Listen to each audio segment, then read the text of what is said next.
فاعبد الله مخلصا له الدين، ألا لله الدين الخالص.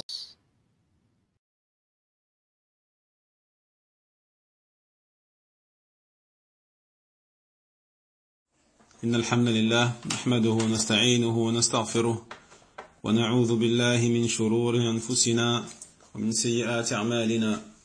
من يهده الله فلا مضل له ومن يضلل فلا هادي له، وأشهد أن لا إله إلا الله وحده لا شريك له، وأشهد أن محمدا عبده ورسوله صلى الله عليه وعلى آله وصحبه وسلم. يا أيها الذين آمنوا اتقوا الله حق تقاته ولا تموتن إلا وأنتم مسلمون. يا أيها الناس اتقوا ربكم الذي خلقكم من نفس واحدة وخلق منها زوجها وبث منهما رجالا كثيرا ونساء، واتقوا الله الذي تساءلون به والأرحام إن الله كان عليكم رقيبا. يا أيها الذين آمنوا اتقوا الله وقولوا قولا سديدا يصلح لكم أعمالكم ويغفر لكم ذنوبكم، ومن يطع الله ورسوله فقد فاز فوزا عظيما. أما بعد، فإن أصدق الحديث كتاب الله، وخير الهدي هدي محمد بن عبد الله، وشر الأمور محدثاتها، وكل محدثة بدعة، وكل بدعة ضلالة، وكل ضلالة في النار. ثم أما بعد، إخوتي في الله وأخوات، السلام عليكم ورحمة الله وبركاته. الحمد لله عز وجل، ما زلنا نقرأ كتاب التمهيد لشرح كتاب التوحيد الذي هو حق الله على العبيد لمعالي الشيخ العلامة صالح ابن عبد العزيز آل الشيخ حفظه الله تعالى. ونحن اليوم إن شاء الله تعالى سنشرع في دراسة باب جديد، ألا وهو باب الدعاء إلى شهادة أن لا إله إلا الله. فقال المؤلف رحمه الله تعالى رحمة واسعة: باب الدعاء إلى شهادة أن لا إله إلا الله. وقول الله تعالى: قل هذه سبيلي أدعو إلى الله على بصيرة أنا ومن اتبعني وسبحان الله وما أنا من المشركين. وعن ابن عباس رضي الله عنهما أن رسول الله صلى الله عليه وسلم قال: لما بعث معاذا إلى اليمن قال له: إنك تأتي قوما من أهل الكتاب، فليكن أول ما تدعوهم إليه شهادة أن لا إله إلا الله، وفي رواية إلى أن يوحدوا الله، فإنهم أطاعوك لذلك فأعلمهم أن الله افترض عليهم 5 صلوات في كل يوم وليلة، فإنهم أطاعوك لذلك فأعلمهم أن الله افترض عليهم صدقة تؤخذ من أغنيائهم وترد على فقرائهم، فإنهم أطاعوك لذلك فإياك وكرائم أموالهم، واتق دعوة المظلوم فإنه ليس بينها وبين الله حجاب. أخرجاه. طيب. Donc on poursuit bi'idhnillah notre étude du livre Kitab al-Tawhid du grand savant Salih ibn Abdul Aziz al-Sheikh hafidhahullah ta'ala, et nous commençons aujourd'hui l'étude d'un nouveau chapitre qui est le chapitre de l'appel à l'attestation La ilaha illallah, à l'attestation qu'il n'y a de divinité méritant l'adoration sauf Allah subhanahu. طيب. فقال الشيخ حفظه الله: هذا الباب هو باب الدعاء إلى شهادة أن لا إله إلا الله، أي باب الدعوة إلى التوحيد. وقد ذكر في الباب قبله باب الخوف من الشرك، وقبله ذكر باب فضل التوحيد وما يكفر من الذنوب وباب من حقق التوحيد دخل الجنة بغير حساب. ولما ذكر بعد باب الخوف من الشرك اجتمعت معالم حقيقة التوحيد في نفس الموحد. فهل من اجتمعت حقيقة التوحيد في قلبه بأن عرف فضله وعرف معناه وخاف من الشرك واستقام على التوحيد وهرب من ضده، هل يبقى مقتصرا بذلك على نفسه ويظن به على غيره؟ أي يعني هل يبخل بتعليمه لغيره وتعريفه به؟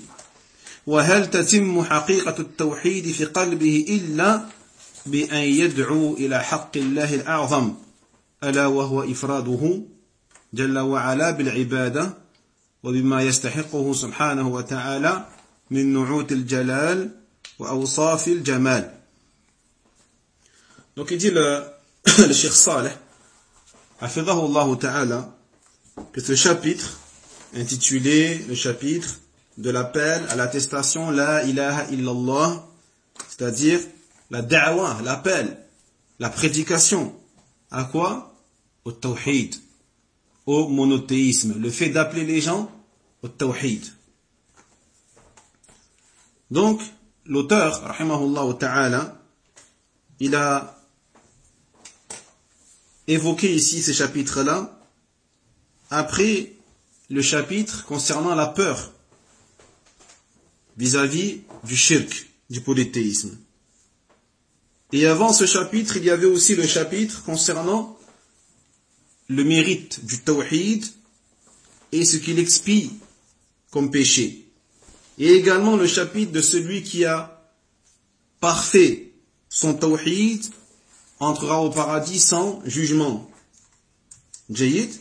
Donc, une fois que l'auteur, rahimahullah ta'ala, a évoqué tous ces chapitres-là, et donc, en dernier, ou le dernier chapitre que l'on a étudié, qui est le chapitre de la peur vis-à-vis du shirk, ainsi se sont assemblés et se sont réunis tous les critères, tous les paramètres de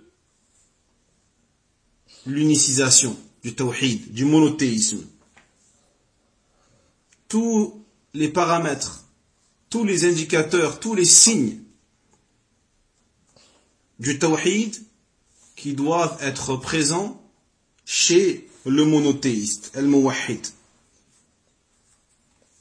Il dit donc le cheikh, est-ce que une fois que le monothéiste il a assimilé toutes ces notions, que ce soit le mérite du tawhid et ce qu'il absout comme péché, que ce soit le fait que celui qui a parfait le tawhid il entrera au paradis sans jugement, que ce soit le chapitre concernant la peur face au shirk. Donc celui qui a appris ce qu'est le mérite du tawhid, celui qui a appris qu'est-ce que ça veut dire que le tawhid, celui qui a peur du shirk, et celui qui se tient droit sur le tawhid, et celui qui fuit son opposé qui est le shirk, est-ce que lui va rester limité à ces notions-là pour lui-même seulement, et qu'il va ne pas transmettre ce qu'il sait du tawhid, ne pas transmettre ce qu'il sait du mérite du tawhid, du mérite de celui qui concrétise et parfait son tawhid, ce qu'il a appris par rapport au danger du polythéisme, notamment le majeur, le mineur et le caché, tel que l'ostentation par exemple. Jayyid. Ou est-ce que plutôt la perfection de son tawhid dans son cœur ne pourra se réaliser de manière totale que lorsqu'il appellera les gens à respecter le droit d'Allah le plus grand, qui est le fait de uniciser Allah subhanahu wa ta'ala dans l'adoration. Et dans tout ce que Allah subhanahu wa ta'ala est digne d'être unicisé parmi les adjectifs de majesté et les qualificatifs de sublimité. نعم فالجواب قال الشيخ الجواب طبعا لا لذا بوب الشيخ رحمه الله تعالى بهذا الباب ليدل على أن من تمام الخوف من الشرك ومن تمام التوحيد أن يدعو المرء غيره إلى التوحيد فإنه لا يتم في القلب حتى تدعو إليه وهذه حقيقة شهادة أن لا إله إلا الله لأن الدعوة إلى شهادة أن لا إله إلا الله علمت حيث شهد العبد المسلم لله بالوحدانية بقوله أشهد أن لا إله إلا الله وشهادته معناها اعتقاده ونطقه وإخباره غيره بما دلت عليه فلا بد إذن تحقيقا للشهادة وإتماما لها أن يكون المكلف الموحد داعيا إلى التوحيد. Donc la réponse est que bien sûr que la personne ne peut pas rester limitée à ses connaissances sans transmettre ce qu'il a appris. C'est pour cela que le cheikh, l'auteur, rahimahullah ta'ala, il a écrit ces chapitres et qu'il a mis à cette place, à cet endroit-là, afin de montrer que fait partie de la perfection de la peur vis-à-vis du shirk et de la perfection du tawhid, le fait que la personne appelle autrui au tawhid. Car cela ne pourra se parfaire et ne peut se réaliser que lorsque elle appellera les gens à cela. Ceci est la réalité de l'attestation La ilaha illallah. Car l'appel à l'attestation La ilaha illallah, elle va se savoir lorsque le serviteur musulman va attester pour Allah de son unicité, al-wahdaniyya, lorsqu'il va dire Ashhadu an la ilaha illallah, j'atteste qu'il n'y a des divinités méritant l'adoration sauf Allah. Donc l'attestation qu'il fait signifie que la personne croit cela, à la croyance de la ilaha illallah. Ça y est, donc quelqu'un qui doit ou qui veut que son attestation soit valide, il ne lui suffit pas d'y croire. Mais il doit plutôt, premièrement, bien sûr, y croire dans son cœur, croire à ce qu'implique l'attestation La ilaha illallah, mais deuxièmement, il doit aussi la prononcer. D'accord? Deuxièmement, il doit la prononcer. S'il en est capable, bien sûr. Ça y est? Donc, s'il est capable de la prononcer, mais qu'il ne la prononce pas, il n'aura pas attesté de La ilaha illallah. Et troisième chose, obligatoire pour que son attestation soit correcte et valide, il doit en informer les autres.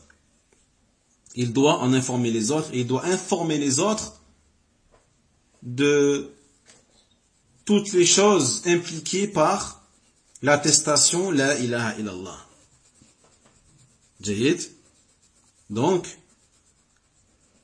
la concrétisation de l'attestation ainsi que sa perfection, c'est à travers le fait que le monothéiste responsable appelle à cela. Il appelle au tawhid. Il appelle au tawhid. جيد. ولذا قال الإمام السعدي رحمه الله تعالى إن الرسول صلى الله عليه وسلم قام بهذه الدعوة أعظم قيام ودعا إلى سبيل ربه بالحكمة والموعظة الحسنة والمجادلة بالتي هي أحسن لم يفتر ولم يضعف حتى أقام الله به الدين وهدى به الخلق العظيم فوصل دينه ببركة دعوته إلى مشارق الأرض ومغاربها وكان يدعو بنفسه ويأمر رسله واتباعه أن يدعوا إلى الله وإلى توحيده قبل كل شيء لأن جميع الأعمال متوقفة في صحتها وقبولها على التوحيد. Il dit l'imam al-Sa'di rahimahullah ta'ala que le messager sallallahu alayhi wa sallam a fait la da'wa de la meilleure des manières. Il a appelé les gens au chemin de son Seigneur avec sagesse, avec le Coran, avec la bonne exhortation, avec le fait de discuter avec eux de la meilleure des manières. Et il ne s'en est jamais lassé. Il n'a jamais montré un affaiblissement ou une lassitude dans cela, jusqu'à ce que Allah tabarak wa ta'ala il a établi sa religion par sa cause et a guidé énormément de créatures jusqu'à nos jours. Et donc sa religion, elle a atteint, de par la bénédiction de sa da'wa, la da'wa d'un Nabi sallallahu alayhi wa sallam, elle a atteint les 4 coins du globe. Et donc le prophète sallallahu alayhi wa sallam, il a fait la da'wa par lui-même, lui-même avec sa propre personne, mais il a aussi ordonné ses messagers, ses coursiers, ainsi que ses disciples. Il leur a ordonné d'appeler à Allah tabarak wa ta'ala et au monothéisme avant toute chose, avant la prière, avant la zakat, avant le bon comportement. Il leur a ordonné d'appeler les gens à uniciser Allah subhanahu wa ta'ala seul dans l'adoration. Car toutes les œuvres, toutes les actions ne peuvent être valides et acceptées sauf si elles sont faites en conformité avec التوحيد. نعم. لهذا ناسب أن يذكر هذا الباب بعد الأبواب قبله، ثم إن له مناسبة أخرى لطيفة، وهي أن ما بعد هذا الباب هو تفسير للتوحيد وبيان لأفراده وتفسير للشرك وبيان لأفراده، فتكون الدعوة إلى شهادة لا إله إلا الله وإلى التوحيد دعوة إلى تفاصيل ذلك. وهذا من المهمات، لأن كثيرين من المنتسبين للعلم من أهل الأمصار يسلمون بالدعوة إلى التوحيد إجمالا، ولكن إذا أتى التفصيل في بيان مسائل التوحيد أو جاء التفصيل في بيان أفراد الشرك فإنهم يخالفون في ذلك، تغلبهم نفوسهم في مواجهة الناس بحقائق أفراد التوحيد وأفراد الشرك. Puis il dit, c'est pour cela que il est approprié que ce chapitre-là soit évoqué ici, à ce moment du livre. Puis il dit ensuite, il y a une autre faïda, qui est subtile, qui est que ce chapitre-là, ou plutôt ce qui va être évoqué après ce chapitre-là, va concerner l'explication du tawhid et l'exposé des éléments qui composent le tawhid. Donc après ce chapitre-là, Inch'Allah Ta'ala, les chapitres qui vont venir après, l'auteur, rahimahullah, il va exposer en détail at-tawhid, ainsi que tous les éléments qui composent at-tawhid. Il va exposer également, expliquer en détail al-shirk et tous les éléments qui composent al-shirk. Naam. Et donc,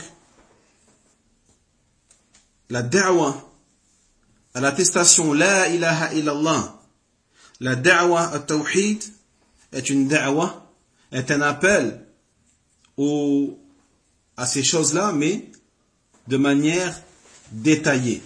Cette da'wa doit se faire d'une manière détaillée. Voyez? Donc cette chose-là fait partie des choses, elle est vraiment importante, car énormément de gens qui prétendent faire partie des gens de science, dans les pays musulmans notamment, qui approuvent, qui acceptent le fait que l'on appelle le tawhid, mais de manière générale. Mais de manière générale, sans rentrer dans les détails. Mais lorsque les détails sont évoqués au niveau de l'exposé des questions concernant le tawhid, ou des éléments concernant les éléments du polythéisme, eh bien, ils vont montrer à ce moment-là des paroles, des croyances, des actes qui seront en contradiction avec la charia d'Allah subhanahu wa ta'ala. Et ils seront vaincus, lorsqu'ils vont se retrouver devant les gens par rapport à la réalité des éléments du tawhid. Par rapport à la réalité des éléments du tawhid et des éléments du shirk. فالذي تميزت به دعوة الإمام المصلح أي الشيخ الإمام محمد ابن عبد الوهاب رحمه الله تعالى أن الدعوة فيها إلى شهادة لا إله إلا الله دعوة تفصيلية ليست إجمالية. أما الإجمال فيدعو إليه كثيرون ممن يقولون نهتم بالتوحيد ونبرأ من الشرك لكن لا يذكرون تفاصيل ذلك. والذي ذكره الإمام رحمه الله في بعض رسائله أنه لما عرض هذا الأمر يعني الدعوة إلى التوحيد على علماء الأمصار قال وافقوني على ما قلت وخالفوني في مسألتين في مسألة التكفير وفي مسألة القتال وهاتان المسألتان سبب مخالفة أولئك العلماء للشيخ لأنهما فرعان متفرعتان عن البيان والدعوة إلى أفراد التوحيد والنهي عن أفراد الشرك.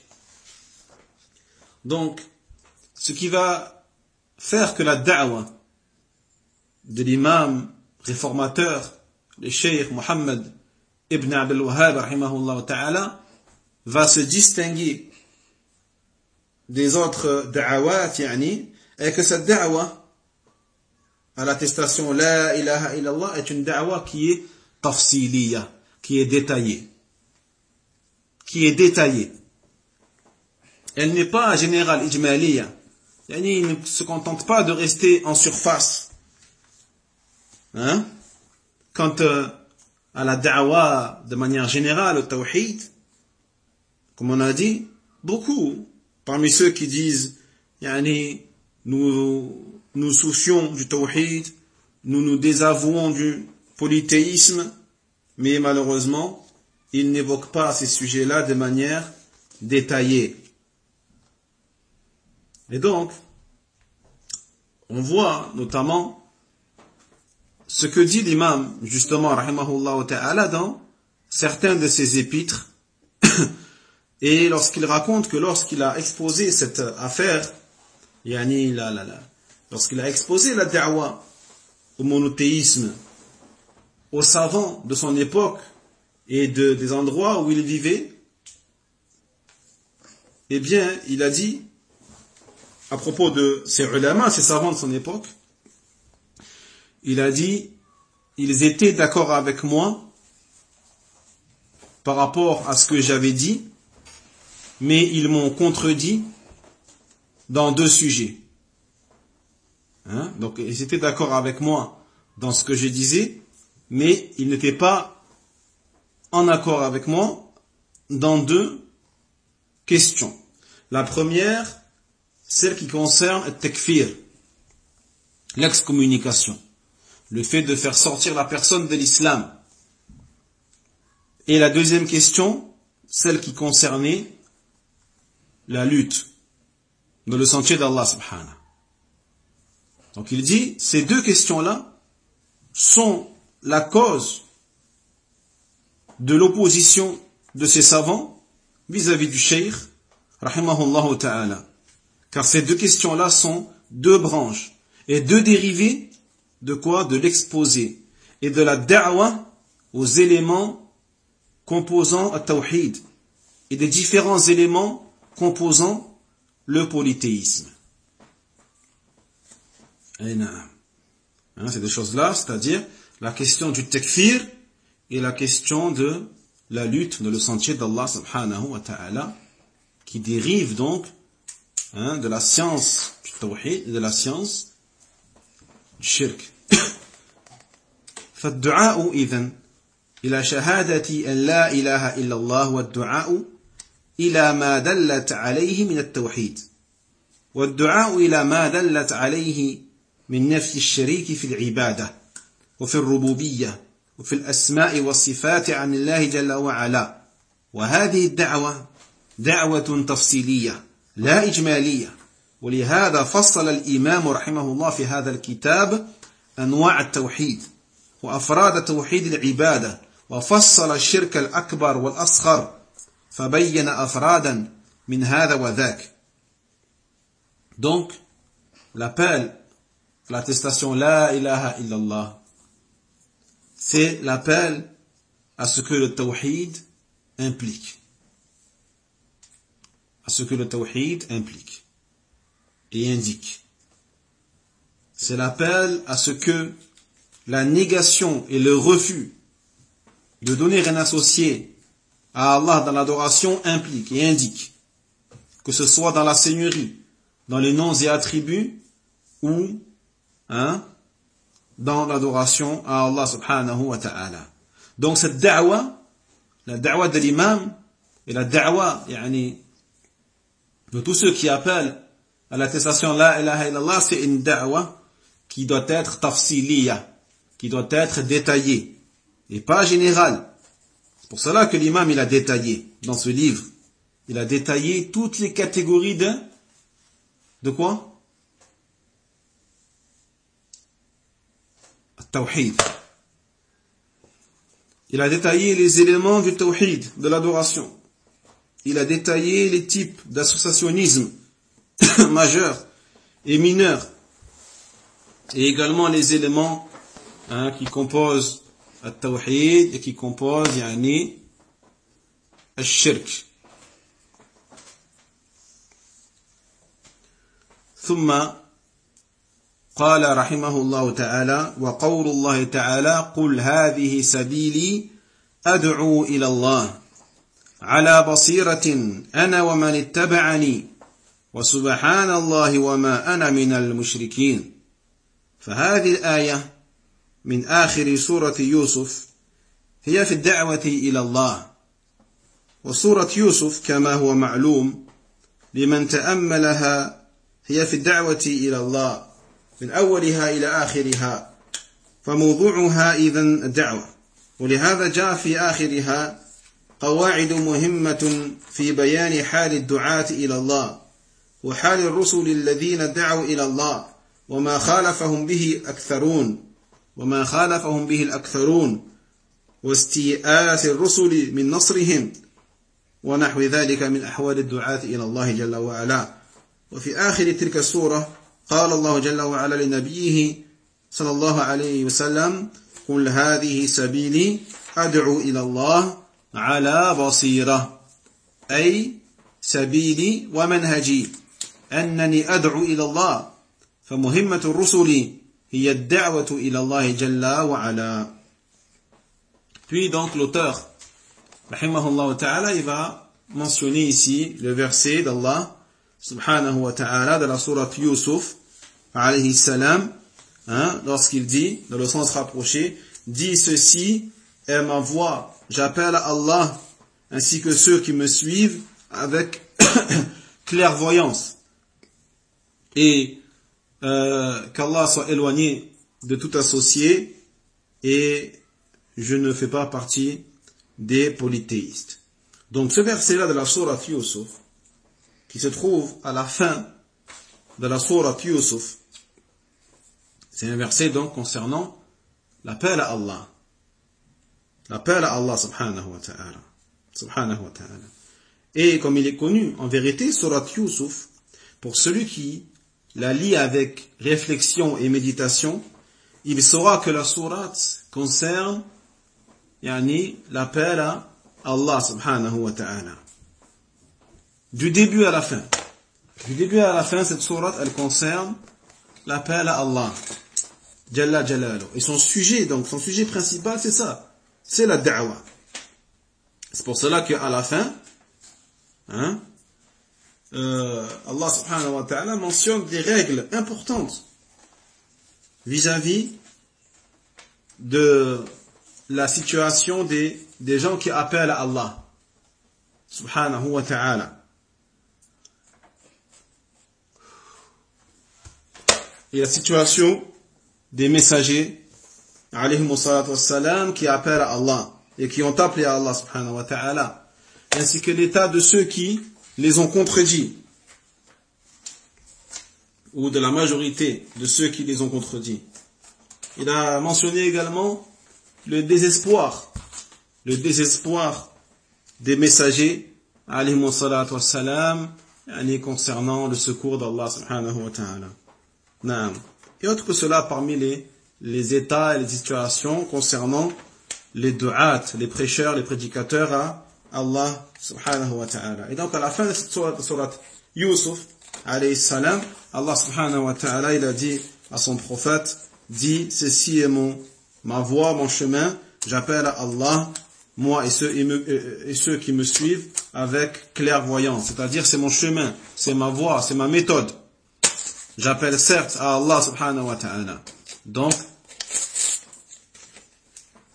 la tâche, la fonction des messagers, alayhimu salatu wassalam, c'est l'appel à Allah subhanahu wa ta'ala.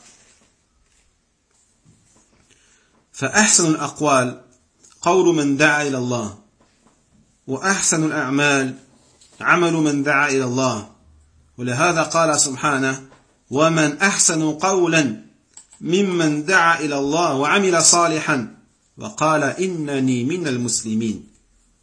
قال الحسن البصري رحمه الله تعالى في تفسير هذه الآية ما معناه هذا حبيب الله هذا ولي الله هذا صفوة الله من خلقه أجاب الله في دعوته ودعا الناس إلى ما أجاب الله فيه من دعوته وهذا حبيب الله وهذا حبيب الله وهذا أمر عظيم.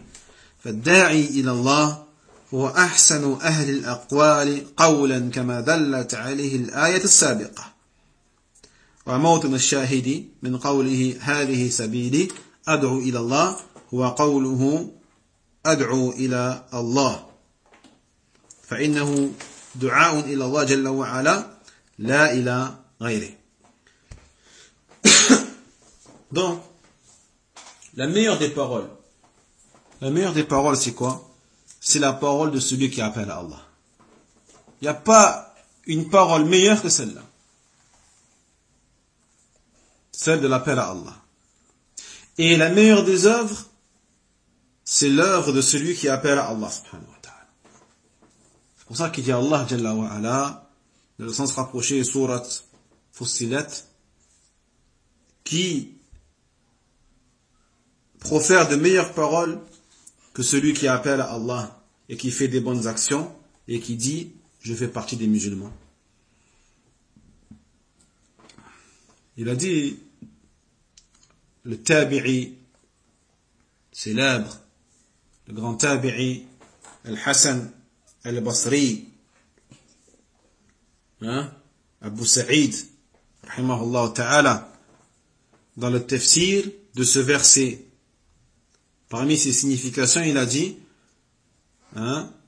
qui est meilleur en parole que celui qui appelle, etc. Il dit, celui-là, c'est l'aimé d'Allah. C'est l'allié d'Allah. L'élite parmi les créatures d'Allah subhanahu wa ta'ala. Il a répondu à Allah dans son appel. Et il appelle les gens à ce qu'il a répondu à Allah dans son appel. Et ceci, ou cette personne, est le bien-aimé d'Allah. L'aimé d'Allah subhanahu wa ta'ala. Habibullah. Naam.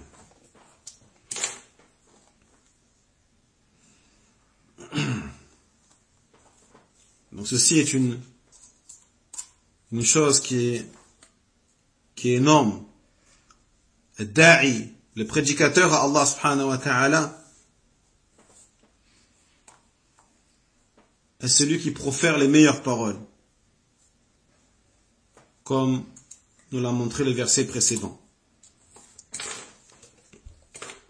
Donc dans le verset Qul hadihi sabili, dit ceci est ma voie, ce qui est en corrélation avec le chapitre que l'on étudie, c'est lorsqu'Allah dit hadihi sabili ad'u ila Allah. Ceci est mon chemin, j'appelle à Allah. Taïeb. Et donc l'appel à Allah subhanahu wa ta'ala doit être fait pour Allah. L'appel à Allah, à personne d'autre. Qul hadihi sabili ad'u ila Allah.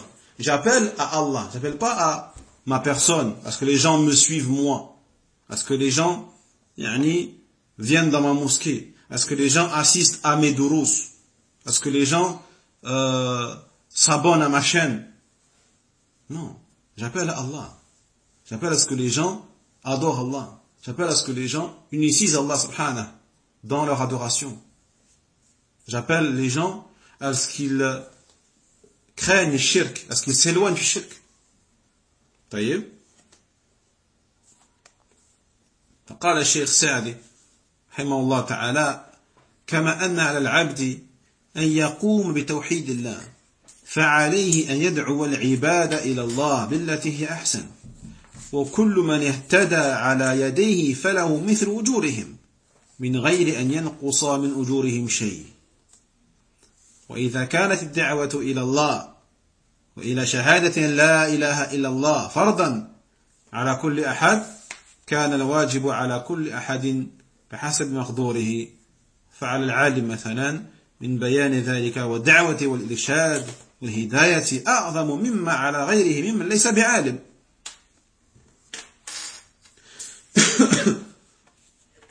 Il dit l'imam Sa'di rahimahullah ta'ala. Donc, comme le serviteur doit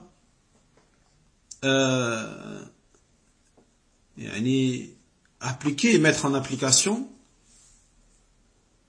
le monothéisme d'Allah subhanahu wa ta'ala, il se doit donc d'appeler à cela. Il se doit d'appeler les gens. Il n'a pas le droit de laisser les gens dans les ténèbres alors que lui il est dans la lumière. Il doit appeler les gens vers la lumière, à Allah subhanahu wa ta'ala, de la meilleure des façons. Et toute personne qu'Allah subhanahu wa ta'ala il va guider par sa cause, eh bien il obtiendra la même récompense que celle qui a été guidée.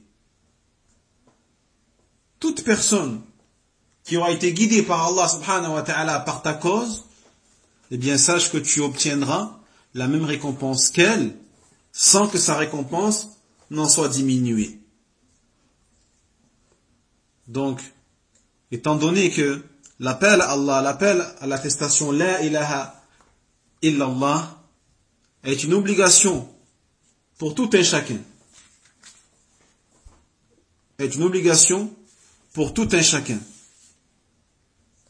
Il est donc obligatoire pour chaque individu d'appeler à cela. En fonction, bien sûr, de ses capacités.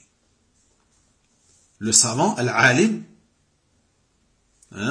vis-à-vis de l'exposé du tawhid, l'appel au tawhid, l'orientation, la guidance, et bien sûr, le savant, lui, il aura une responsabilité la plus grande, comparé aux autres personnes qui n'ont pas atteint le degré de savant. Vous voyez? وعلى القادر ببدنه ويده أو ماله أو جاهه وقوله أعظم مما على من ليس له تلك القدرة.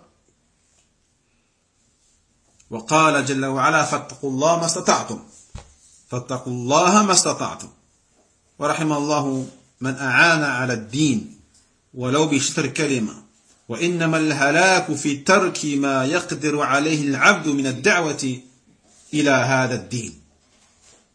Et donc, celui qui est capable également, qui n'a pas atteint le degré de savant, mais il est capable d'appeler Allah, subhanahu wa ta'ala, physiquement, avec sa main, avec son argent, avec ses biens, avec son pouvoir, avec ses paroles.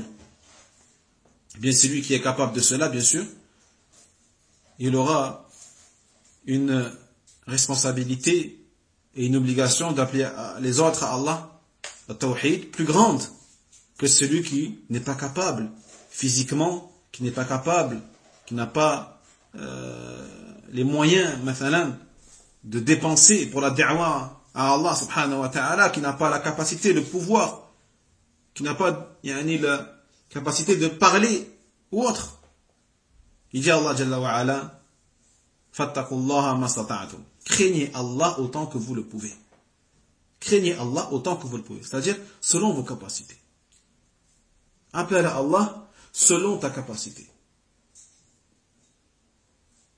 Tu n'as pas la science requise, eh bien, dépense de l'argent pour propager les livres des ulama, de la sunna, digne de confiance, connus pour leur fiabilité, leur science et leur bon manhaj.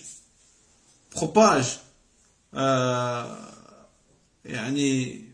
les cours qui sont retransmis en direct, propage les cours traduits dans les langues pour ceux qui ne sont pas arabophones.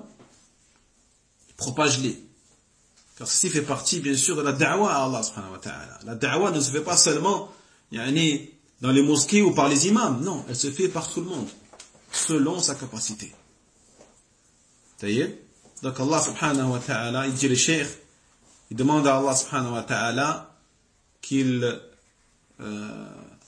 descende sa grâce et ses faveurs sur tous ceux qui aident à la propagation de cette religion, que ce soit par le biais de la moitié d'une parole, la moitié d'un mot, pour dire que même un simple mot, cela fait partie de la da'wa à Allah subhanahu wa ta'ala.